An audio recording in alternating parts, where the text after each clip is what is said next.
Bismillahirrahmanirrahim. Assalamualaikum warahmatullahi wabarakatuh. Alhamdulillah rabbil alamin. Hamdan katsiran thayyiban mubarakan fih kama yuhibbu rabbuna wa yardah. Salatu wassalam ala nabiyyina Muhammadin wa ala alihi wa sahbihi ajma'in, amma ba'd. Kembali kita melanjutkan pelajaran dari kitab Mukhtarat Qawaidil Lughatil Arabiyyah karya Al-Ustaz Abdul Rafiq Ghufran hafizahullahu ta'ala. Silakan dibuka halaman 58. Al-Babu Tsani, bab yang kedua dalam bagian nahwu. Al-i'rabu fil ismi, i'rab dalam isim. Ya, kita sudah membaca kemarin i'rab dalam isim ada 3, yaitu marfu, mansub, dan majrur. Nah, di sini perinciannya. Al-faslul awwalu, fasal yang pertama. Alamatu i'rabil ismi. Alamat atau tanda i'rabnya isim. Maksudnya adalah tanda-tanda yang dengan tanda itu kita bisa mengenal bahwasanya isim ini i'rabnya marfu, mansub, atau majrur.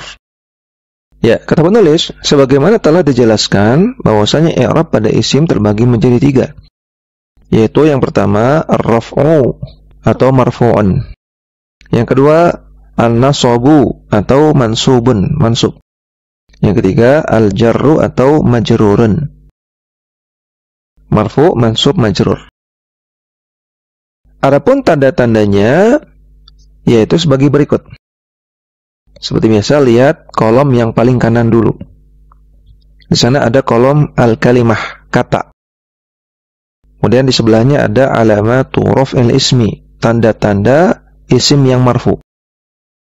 Sebelahnya ada alamatu nasbil ismi, tanda-tanda isim yang mansub. Sebelahnya ada alamatu jarril ismi, tanda-tanda isim yang majrur. Jadi kolom pertama itu jenis katanya, jenis isimnya. Kolom yang kedua itu tanda-tanda pada isim marfu. Kolom yang ketiga tanda-tanda isim yang mansub. Kolom yang keempat tanda-tanda isim yang majrur. Kita lihat baris pertama. Untuk ismul mufradi atau isim mufrad. Isim mufrad, kalau dia marfu, tandanya dhammah. Contohnya al-kitabu. Bu-nya di sini dhammah. Kalau dia mansub, tandanya fathah. Contohnya al-kitaba. Kalau dia majrur, tandanya kasrah. Al-kitabi. Kemudian yang nomor 2, isim maksur. Isim maksur kalau dia marfu, maka tandanya adalah dhammah muqaddarah. Muqaddarah artinya diperkirakan. Dhammah muqaddarah artinya diperkirakan di sana ada dhammah tapi enggak kelihatan. Contoh isim maksur adalah al-fata. Al-fata itu alif, lam, fa, ta, kemudian ada alif layyinah, alif bengkok. Nah, al-fata kalau dia marfu, maka seolah-olah di atas alif layyinah ada dhammahnya, tapi tidak kelihatan, sehingga disebut dengan dhammah muqaddarah. Kalau dia mansub, juga tandanya fathah muqaddarah, seolah-olah di atas alif layyinah tadi ada fathahnya. Kalau dia majrur, tandanya juga kasrah muqaddarah, seolah-olah di bawah alif bengkok itu ada kasrahnya. Sehingga al-fata dalam keadaan marfu ataukah mansub ataukah majrur sama bacanya. Al-fata, al-fata, al-fata. Berbeda dengan tadi al-kitab, al-kitabu, al-kitaba, al-kitabi. Yang nomor 3, ismul manqusi, isim manqus. Kalau dia marfu, tandanya adalah dhammah muqaddarah, yaitu diperkirakan kira-kira ada dhammah di atasnya. Contoh isim manqus adalah ad-da'i. Ad-da'i itu alif, lam, dal, kemudian alif lagi, kemudian ain, kemudian ya. Maka seolah-olah di atas ya ini ada dhammah, tapi tidak dimunculkan. Kalau dia mansub, perhatikan. Tandanya adalah fathah zahirah. Fathah yang muncul. Nah, kalau dia mansub, maka ada tanda fathahnya, bukan muqaddarah. Contohnya tadi ad-da'i, kalau dia mansub menjadi ad-da'iyah. Perhatikan ya, menjadi ad-da'iyah. Di atas ya-nya ada fathah. Kalau dia majrur, tandanya adalah kasrah muqaddarah. Seolah-olah di bawah ya tadi ada kasrahnya tapi tidak muncul. Sehingga kalau dia majrur, ad-da'i. Sehingga contoh ad-da'i ini, kalau marfu ad-da'i, kalau mansub ad-da'iyah, kalau majrur ad-da'i. Yang keempat, ismun mutsanna, isim mutsanna. Kalau dia marfu, tandanya adalah alif. Contohnya, tolibani. Bolibani, 2 orang pelajar. Setelah huruf ba, itu ada alif. Nah, itulah yang menjadi tanda mutsanna. Kalau dia mufrad, talibun. Kalau dia mutsanna, talibani. Setelah ba ada alifnya. Itulah tanda marfu untuk mutsanna. Kalau dia mansub, maka tandanya adalah ya. Contoh tadi, talibun. Kalau dia mufrad, kalau mutsanna, marfu talibani. Kalau mansub, talibaini. Ya, sekali lagi, kalau mansub, talibaini. Setelah ba ada ya dan nun. Nah, yang menjadi tanda dari mansubnya isim mutsanna adalah ya-nya. Setelah ba itu ada ya. Demikian juga kalau dia majrur, maka talibaini. Tandanya adalah ya. Jadi talibani, talibaini, talibaini. Kemudian yang selanjutnya jamak mudzakkar salim. Jamak mudzakkar salim, kalau dia marfu, tandanya adalah waw. Contohnya, guru, kalau dia tunggal, mudarrisun. Kalau dia jamak mudzakkar salim, maka mudarrisuna. Mudarrisuna, setelah sin itu ada waw, mudarrisuna. Nah, waw ini merupakan tanda marfu. Kalau dia mansub, maka menjadi mudarrisina. Setelah sin ada ya, mudarrisina. Kalau dia majrur juga mudarrisina. Tanda majrurnya adalah ya.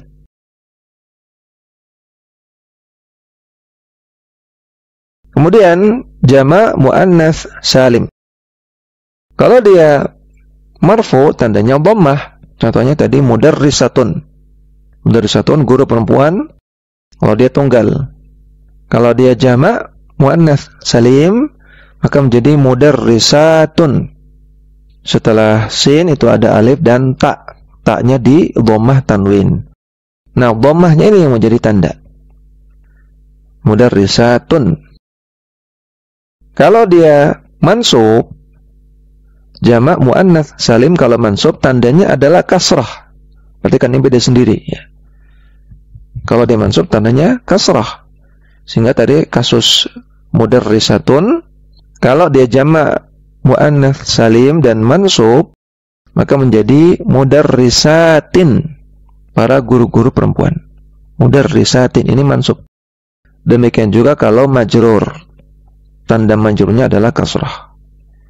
Sehingga menjadi mudarrisatin juga. Yang selanjutnya adalah jamak taksir.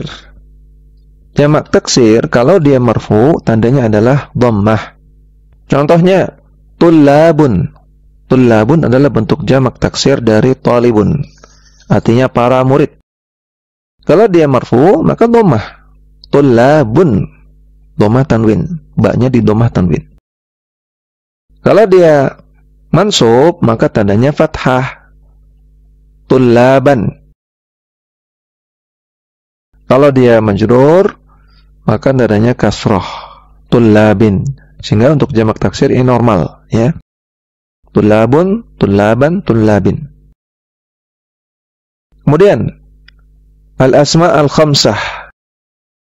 Ada 5 isim, yang 5 isim ini punya keistimewaan tersendiri. Dia punya ciri khas yang tidak dimiliki oleh isim-isim yang lain. sehingga disebut dengan al-asma al-khamsah, 5 buah isim. Al-asma al-khamsah yang pertama adalah abu, yang artinya bapak.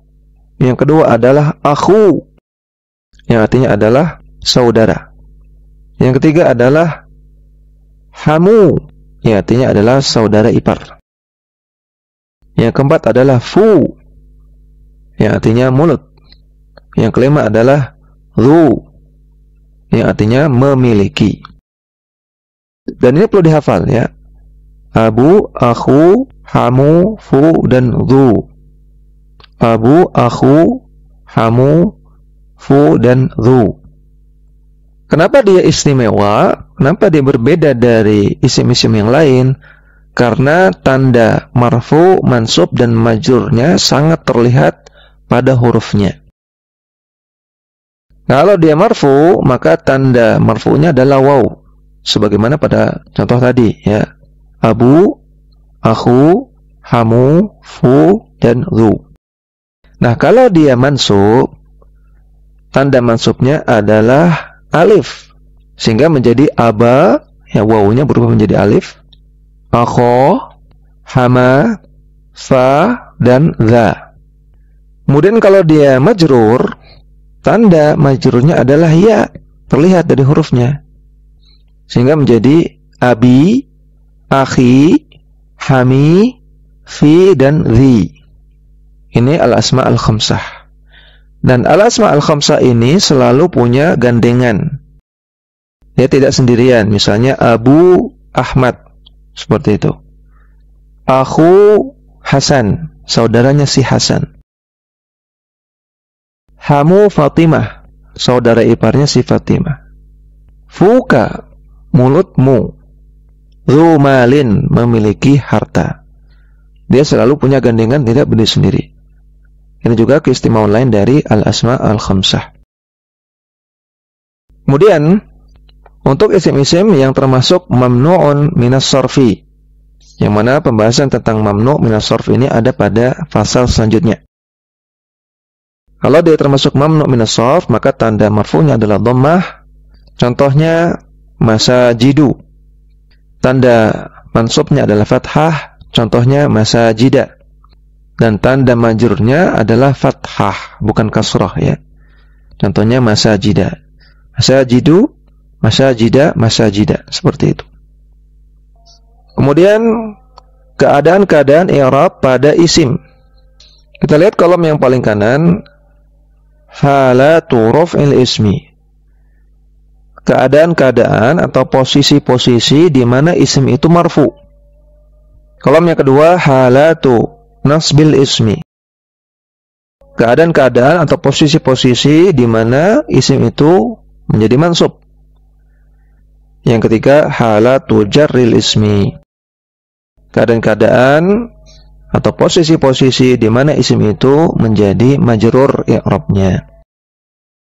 Nah, ini akan menyebutkan beberapa nama posisi yang tentunya belum dipelajari ya. Maka sementara dihafal dulu. Walaupun belum paham, tidak apa-apa. Yang penting dihafal dulu. Posisi marfu'nya isim ada 7. Yang pertama, kalau dia menjadi fa'il. Yang kedua, kalau dia menjadi naibul fa'il. Yang ketiga, kalau dia menjadi mubtada.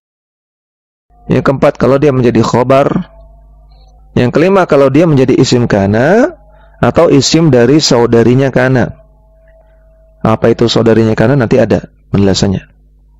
Yang keenam, isim menjadi marfu kalau dia menjadi khobar dari inna atau saudari-saudarinya dari inna. Yang ketujuh, isim menjadi marfu kalau dia tawabi. Dia mengikuti isim lain yang marfu. Dia menjadi pengikut dari isim lain yang marfu juga. Dan tawabi atau tabi itu ada 4. Ada 4 macam. Yang pertama adalah an-na'tu, na'at, atau disebut juga dengan sifat. Yang kedua adalah at-taukidu. Taukid artinya penekanan. Yang ketiga adalah al-atfu, ataf. Yang keempat adalah al-badalu, badal. Nah, maka kalau kita menemukan sebuah isim ada di posisi dari salah satu ini, maka dia harus dibaca dengan tanda-tanda yang ada pada tabel sebelumnya. Kalau dia ada pada posisi salah satu dari 7 ini, maka cara bacanya, harokatnya atau hurufnya itu harus menyesuaikan dengan tabel sebelumnya. Kemudian isim itu menjadi mansub dalam 12 posisi. Yang pertama, kalau dia menjadi khobar kana atau khobar dari saudarinya kana. Yang kedua, kalau dia menjadi isim inna atau isim dari saudarinya inna. Yang ketiga, kalau dia menjadi maf'ul bih atau objek. Yang keempat, kalau dia menjadi maf'ul mutlak. Yang kelima, kalau dia menjadi maf'ul li ajlih. Yang keenam, kalau dia menjadi maf'ul ma'ah. Yang ketujuh, kalau dia menjadi maf'ul fihi atau dzaraf. Yang mana dzaraf sudah kita singgung pada beberapa pertemuan yang lalu. Yang kedelapan, kalau dia menjadi hal. Yang kesembilan, kalau dia menjadi mustathna atau pengecualian.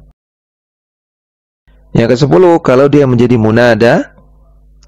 Yang ke-11, kalau dia menjadi tamyiz. Yang ke-12, kalau dia menjadi tawabi.